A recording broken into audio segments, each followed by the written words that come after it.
Hello everyone, मैं हूं जयेश राजगुरु और स्वागत है आप सभी का इस नए इंटरेस्टिंग यूट्यूब वीडियो में। दोस्तों, सुपरस्टार बैच के अंदर हमने कल से ही नए वीडियोस की शुरुआत की है और हमने कल माइक्रो इकोनॉमिक्स और मैक्रो इकोनॉमिक्स के दो महत्वपूर्ण कॉन्सेप्ट सीखे। आज उसी कड़ी में आगे बढ़ते हुए आज हम सीखेंगे स्कोप ऑफ माइक्रो इकोनॉमिक्स। अगर आपको याद दिला दूं तो थोड़ा सा फ्लैशबैक करते हुए हमने कल ही जाना था माइक्रो यानी एक की स्टडी और मैक्रो यानी अनेक की स्टडी। माइक्रो एक की, मैक्रो अनेक की। यहां पर याद रखिए दोस्तों, जब हम पूरे देश की एनालिसिस कर रहे हैं तो मैक्रो इकोनॉमिक्स से उसकी एनालिसिस करेंगे, लेकिन अगर हम किसी राज्य की एनालिसिस कर रहे हैं जैसे महाराष्ट्र, गुजरात, यूपी या बिहार, तब हम माइक्रो इकोनॉमिक एनालिसिस करेंगे। चलिए आज इसी से शुरुआत करते हैं और माइक्रो इकोनॉमिक्स के स्कोप को जान लेते हैं। जी हां, यह आंसर 4 मार्क के लिए बोर्ड एग्जाम में पूछा जाता है और दोस्तों मैं आपको बता दूं, स्कोप ऑफ माइक्रो इकोनॉमिक्स ये एक्सटेंट और लिमिट यानी आपको बताता है की काय एक्झॅक्टली तुम्ही या आंसर मध्ये आणि माइक्रो इकोनॉमिक्सच्या कॉन्सेप्ट मध्ये शिकू शकता। माइक्रो इकोनॉमिक्स ये एक वाइडर कॉन्सेप्ट जरूर है, लेकिन इसमें कुछ थियरीज को ही स्टडी किया जाता है। It does not deal with nation wide problems. तो चलिए जान लेते हैं कि एग्जैक्टली ये माइक्रो इकोनॉमिक्स के अंदर है क्या। दोस्तों, जैसा कि हमने पिछले लेक्चर में देखा था, microeconomics and macroeconomics are two main branches of modern economics. ये पेड़ की दो शाखाओं की तरह है।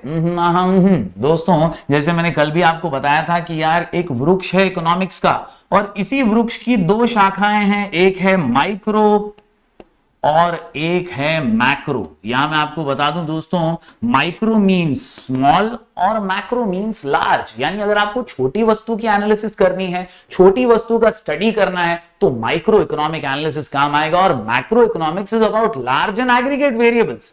दोस्तों, यहां पर उसी के जन्म की कहानी बताई गई है, यानी स्मॉल और millionth part, small and millionth part is called as micros, whereas macro is derived from the Greek word that is macros। यहां पर एक और खास बात आपको बता दूं दोस्तों कि माइक्रो इकोनॉमिक्स का जो संदर्भ है वो कुछ इस प्रकार का है। देयर आर वेरियस थियरीज जो हम इस चार्ट के जरिए देख सकते हैं और ये आपके टेक्स्ट बुक का ही एक छोटा सा फ्लो चार्ट है जिसमें आप देख सकते हैं there are in all 3 important theories which we study under microeconomics। 3 theory आहेत आणि या 3 थिअरी मध्येच आपण पूर्ण मायक्रो इकॉनॉमिक्सला समाविष्ट करून अभ्यास करणार आहोत। 3 micro economics theory. First is theory of PP, product pricing, theory of FP, factor pricing and theory of economic welfare यानी सामाजिक कल्याण, समाज का भला। ये तीनों थियरी यानी एक बाम तीन काम, झंडू बाम की तरह ये तीनों थियरी माइक्रो इकोनॉमिक्स का कच्चा चिट्ठा आपके सामने रख देती है। तो दोस्तों once again I repeat, question का नाम है स्कोप ऑफ माइक्रो इकोनॉमिक्स और आंसर का नाम है 3 थियरी। आंसर का नाम है 3 थियरी, आंसर का नाम है 3 theory, that is theory of PP, theory of FP and theory of economic welfare। और इन्हीं के अंदर कई अलग अलग चीजें हम समझने वाले हैं। दोस्तों चलिए इस आंसर को बारीकी से समझते हैं। आप कलम और किताब ले लीजिए हाथ में, लगा लीजिए हेडफोन कानों में और शुरुआत करते हैं 3 थियरी की। तो दोस्तों इस आंसर के जरिए हम समझेंगे the extent of micro economics यानी माइक्रो इकोनॉमिक्स में क्या क्या स्टडी किया जाता है, व्हाट आर द लिमिटेशंस, और हम समझ सकते हैं क्या है एग्जैक्टली एक्सटेंट और हम कौन सी थियरीज माइक्रो इकोनॉमिक्स में पढ़ते हैं, वो इस आंसर के जरिए क्लियर होगा। और इसीलिए इस आंसर का नाम मैंने आपको बताया 3 थियरी।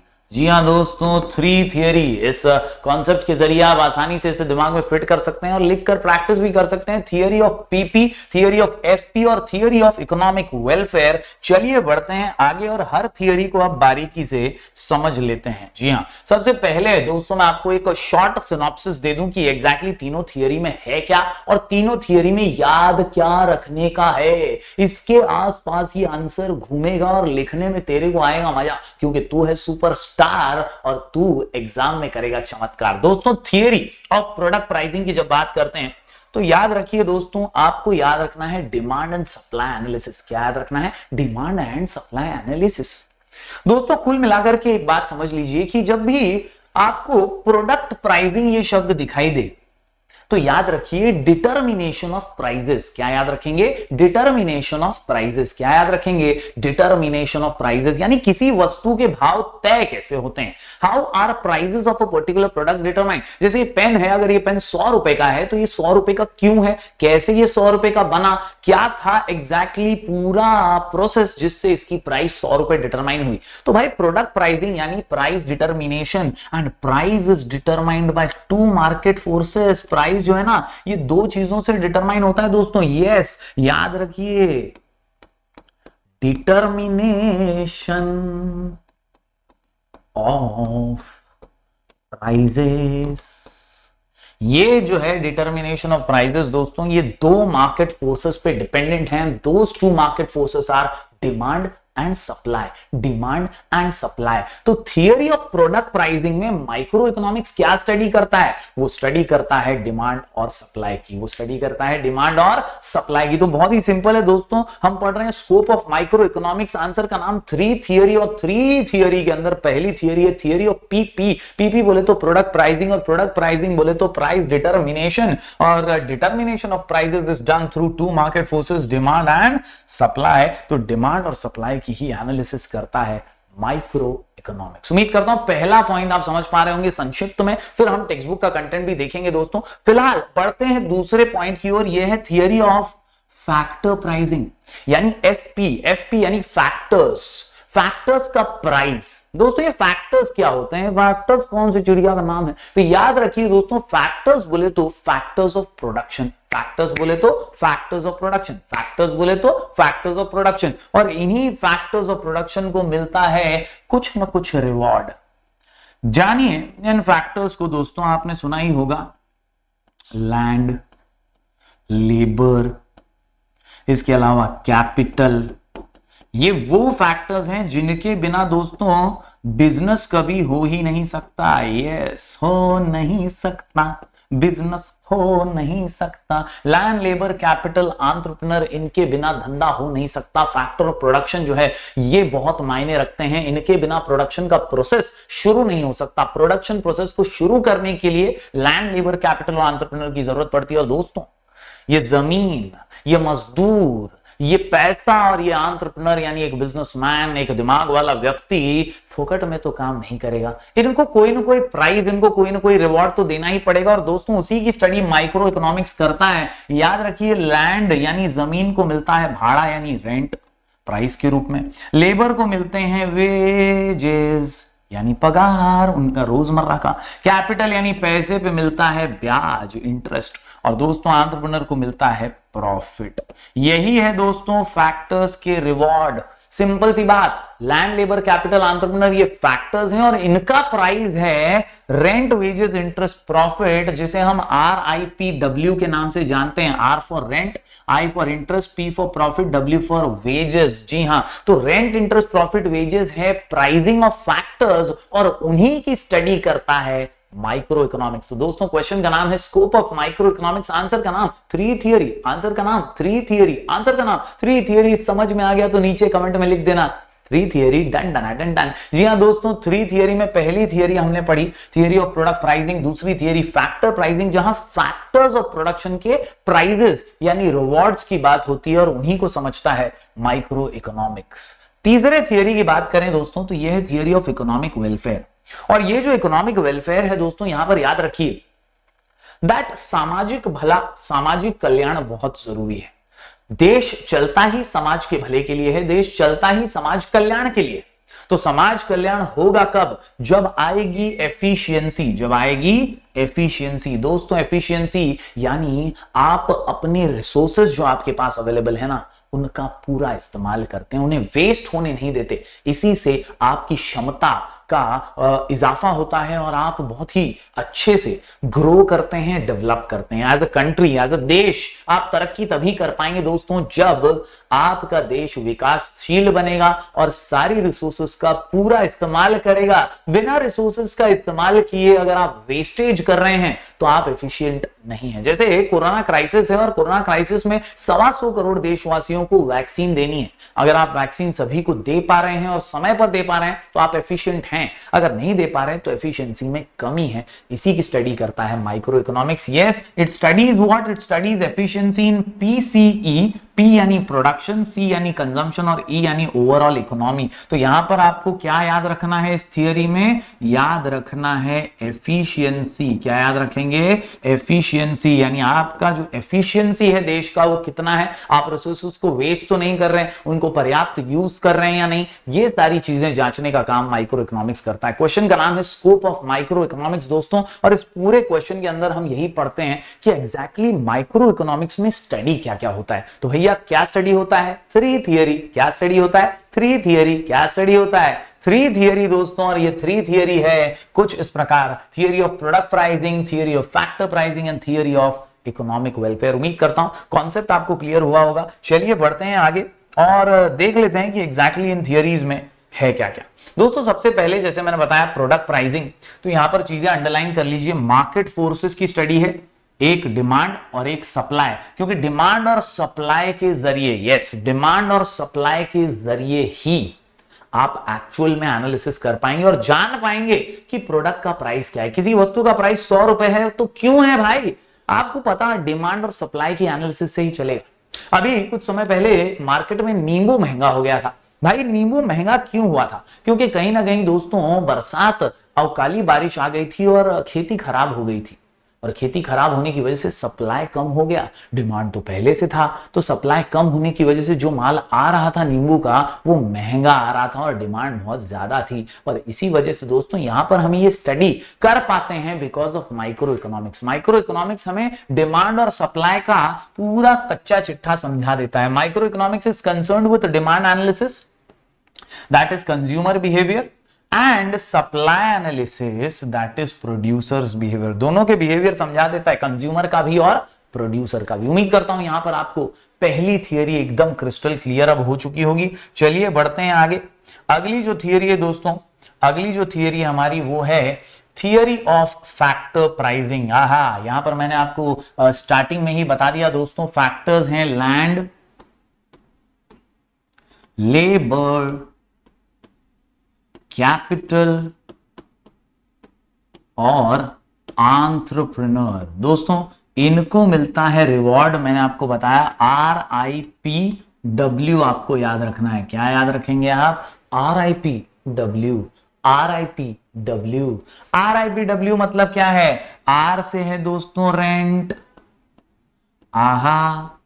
I से है दोस्तों इंटरेस्ट, P से है दोस्तों प्रॉफिट, क्या है, प्रॉफिट, और W से है वेजेस। तो इस प्रकार दोस्तों आसानी से आप समझ सकते हैं कि ये लैंड, लेबर, कैपिटल, एंटरप्रेन्योर, ये फैक्टर्स ऑफ प्रोडक्शन है और इन्हीं को मिलता है रिवॉर्ड RIPW, और इसी की स्टडी माइक्रो इकोनॉमिक्स करता है। एक बार रीड करते हैं, देखिए in microeconomics land, labour, capital and entrepreneur are the factors that contribute to the production process. ये सारे फैक्टर्स हैं, ये सारे फैक्टर्स हैं और इनको रिवॉर्ड मिलता है। Micro economics helps in determining the factor rewards for land, labour, capital, entrepreneur in the form of, क्या है, in the form of rent, wages, interest and profit. यानी ये RIPW के रूप में जो भी फैक्टर्स को रिवॉर्ड मिलता है ना, उस रिवॉर्ड की स्टडी, उस रिवॉर्ड की एनालिसिस करने का काम थियरी ऑफ फैक्टर प्राइसिंग में होता है। माइक्रो इकोनॉमिक्स ये थियरी को स्टडी करता है। उम्मीद करता हूं आपको ये दूसरी थियरी भी आसानी से समझ में आ गई होगी।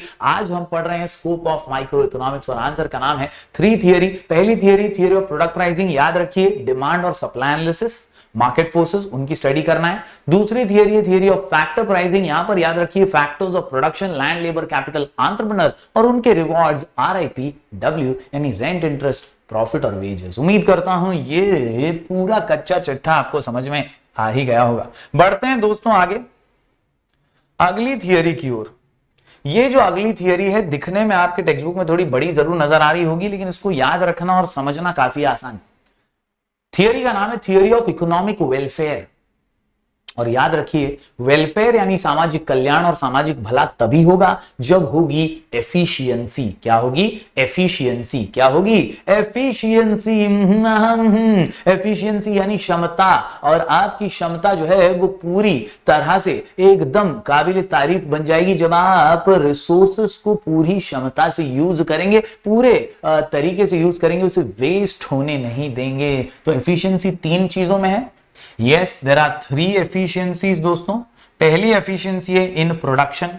याद रखिए दोस्तों, आपको मैक्सिमम प्रोडक्शन करना है। कितना प्रोडक्शन करना है? मैक्सिमम प्रोडक्शन करना है। कितना प्रोडक्शन करना है? मैक्सिमम प्रोडक्शन करना है। कितना प्रोडक्शन करना है रे? मैक्सिमम प्रोडक्शन करना है from the given amount of resources. कुछ भी व्यर्थ नहीं होना चाहिए, कुछ भी वेस्ट नहीं होना चाहिए। जो भी रिसोर्सेस आपके पास अवेलेबल हैं उससे आपको maximum possible amount of goods and service from the given amount of resources produce कर लेना है। इसी से आपकी काबिलियत समझ में आएगी, इसी से आपकी एफिशिएंसी, आपका हुनर, आपका देश कितना जबरदस्त तरीके से रिसोर्सेस को यूज कर रहा है वो भी समझ में आ जाएगा। तो पहली एफिशिएंसी याद रखिए, एफिशिएंसी इन प्रोडक्शन। अब दोस्तों प्रोडक्शन तो कर लिया, प्रोडक्शन करने के बाद चीजों को, सामान को शोकेस में बंद करके तो रखना नहीं है, उसको हमें कंज्यूम भी करना है, यानी डिस्ट्रीब्यूशन करना भी बहुत जरूरी है। That is why my dear students, दूसरी जो एफिशिएंसी है वो है एफिशिएंसी इन कंजम्पशन। पहली प्रोडक्शन में थी और दूसरी कंजम्पशन में। और यहां पर याद रखिए दोस्तों, इट मींस डिस्ट्रीब्यूशन, यानी जो आपने प्रोड्यूस किया रिसोर्सेस का इस्तेमाल करके, what ever you have produced, वो आप लोगों तक पहुंचाइए। अगर आपने कोरोना की वैक्सीन बना ली है ना, तो वो लोगों तक पहुंचनी भी चाहिए। 125 करोड़ देशवासी हैं, आप कह रहे हैं 90 दिन रुकिए फिर दूसरा डोज देंगे, फिर थोड़ा दिन रुकिए बूस्टर डोज देंगे। अरे भैया एफिशिएंट बनिए, थोड़े से फास्ट बनिए, और कहीं ना कहीं यही एफिशिएंसी होती है जो डिस्ट्रीब्यूशन में आपके देश को आगे पहुंचाती है। माइक्रो इकोनॉमिक्स यही एनालिसिस करता है कि भैया एफिशिएंसी देश में है कितनी। Yes my dear students, distribution of produced goods and services among the people for consumption in such a way as to maximise total satisfaction of the society. यानी कुछ इस तरह से आप डिस्ट्रीब्यूशन कीजिए कि सोसाइटी का सैटिस्फैक्शन मैक्सिमाइज हो जाए। बढ़ते हैं आखिरी एफिशिएंसी की ओर। जैसा मैंने आपको बताया इस पॉइंट में 3 एफिशिएंसी है। पहली एफिशिएंसी इन प्रोडक्शन, दूसरी इन कंजम्पशन, और तीसरी जो एफिशिएंसी है दोस्तों, ये तीसरी एफिशिएंसी है ओवरऑल एफिशिएंसी। कौन सी एफिशिएंसी? Overall efficiency. कौन सी एफिशिएंसी? ओवरऑल। यानी दोस्तों सबको जो डिजायर्ड है वो मिल रहा है। It means the production of those goods which are most desired by the people. यानी लोगों को जो चाहिए ना, लोगों को जो चाहिए, लोगों की जो इच्छा है वो प्रोड्यूस करिए, वो लोगों तक पहुंचाइए, उसी से आती है ओवरऑल इकोनॉमिक एफिशिएंसी। तो दोस्तों ये जो तीसरा पॉइंट है वो बहुत ही सिंपल सा है, थियरी ऑफ इकोनॉमिक वेलफेयर, और इसके अंदर आपको याद रखनी है 3 एफिशिएंसीज। यस, ये 3 एफिशिएंसी में मैं आपको बता दूं दोस्तों, 3 एफिशिएंसी में आपको पहली एफिशिएंसी है एफिशिएंसी इन प्रोडक्शन, दूसरी एफिशिएंसी इन कंजम्पशन, और तीसरी है ओवरऑल एफिशिएंसी। ये तीनों ही एफिशिएंसी बहुत सिंपल है। प्रोडक्शन में possible amount of goods and services produce करना मैक्सिमम, और कंजम्पशन में याद रखिए डिस्ट्रीब्यूशन, ये वर्ड को याद रख लीजिए, मैक्सिमम डिस्ट्रीब्यूट करना है गुड्स एंड सर्विसेज को ऐसे कि वो सेटिस्फैक्शन को मैक्सिमाइज कर सके, और आखिर में याद रखिए ओवरऑल एफिशिएंसी जिसमें production of those goods which are desired by the people. तो दोस्तों इस तरह से हमने 3 थियरीज पढ़ ली हैं। क्वेश्चन का नाम है, यस क्वेश्चन का नाम है scope of micro economics, 4 mark के लिए आता है। आंसर का नाम याद रखिए 3 थियरी। पहली है थियरी ऑफ पीपी यानी प्रोडक्ट प्राइसिंग, याद क्या रखोगे? Demand and supply analysis. दूसरी है थियरी ऑफ एफपी, याद रखोगे फैक्टर्स के नाम लैंड, लेबर, कैपिटल, एंटरप्रेन्योर और उनको मिलने वाला रिवॉर्ड यानी रेंट, इंटरेस्ट, प्रॉफिट और वेजेस, RIPW। इसके बाद तीसरी थियरी है थियरी ऑफ इकोनॉमिक वेलफेयर। कौन सी है? Economic welfare. इसके अंदर एफिशिएंसी एफिशिएंसी एफिशिएंसी 3 एफिशिएंसी है। कौन सी? PCE यानी प्रोडक्शन, कंजम्पशन और ओवरऑल इकोनॉमी। तो इस तरह से आप आसानी से ये 4 मार्क का आंसर दिमाग में फिट कर सकते हैं। क्वेश्चन का नाम है scope of micro economics, answer का नाम 3 थियरी। उम्मीद करता हूं ये वीडियो आपको पसंद आया होगा। दोस्तों जरूर जरूर जरूर अपना प्यार चैनल पर बरकरार रखिए और ज्यादा से ज्यादा ज्यादा से ज्यादा स्टूडेंट्स तक इसे पहुंचाइए। हमारा सुपरस्टार बैच ऑलरेडी शुरू हो चुका है और ये आपके लिए ढेर सारे रिसोर्सेस लाने के लिए है। उन लोगों तक पहुंचाइए इन्हें जिन्हें वाकई में पढ़ने की जरूरत है और वाकई में जो अपने माता पिता के चेहरे पर मुस्कान लाना चाहते हैं। अगर कोई भी डाउट हो तो मैं आपको इंस्टाग्राम पे मिल जाऊंगा, मेरा आईडी है राजगुरु जयश्वी। साथ ही साथ जैसा कि मैंने आपको बताया है, आप हमारे टेलीग्राम चैनल से जुड़ सकते हैं, नाम है स्काई एजुकेशन ऑफिशियल। और सुपरस्टार्स बैच से कनेक्ट होने के लिए, ढेर सारे रिसोर्सेस पाने के लिए आप हमारा ऐप डाउनलोड कर लीजिए, नाम है स्काई एजुकेशन। फ्री ऐप है ऑन प्ले स्टोर, जिसके ऊपर आपको सुपरस्टार बैच ज्वाइन कर लेना है। यस, सुपरस्टार बैच का लिंक जो है वो मैं आपको डिस्क्रिप्शन में दे दूंगा, वहां पर आपको बैच कोड भी मिल जाएगा। उस बैच कोड का इस्तेमाल करके आप इस बैच से जुड़ सकते हैं। महाराष्ट्र के कॉमर्स और आर्ट्स स्टूडेंट्स का ये बैच है जहां पर आपको ढेर सारे फ्री रिसोर्सेस मिलते रहते हैं। तो ऐसे ही अपना प्यार बरकरार रखिए। मिलेंगे फिर एक बार कुछ और नए वीडियोस के साथ, तब तक के लिए do like, share and subscribe.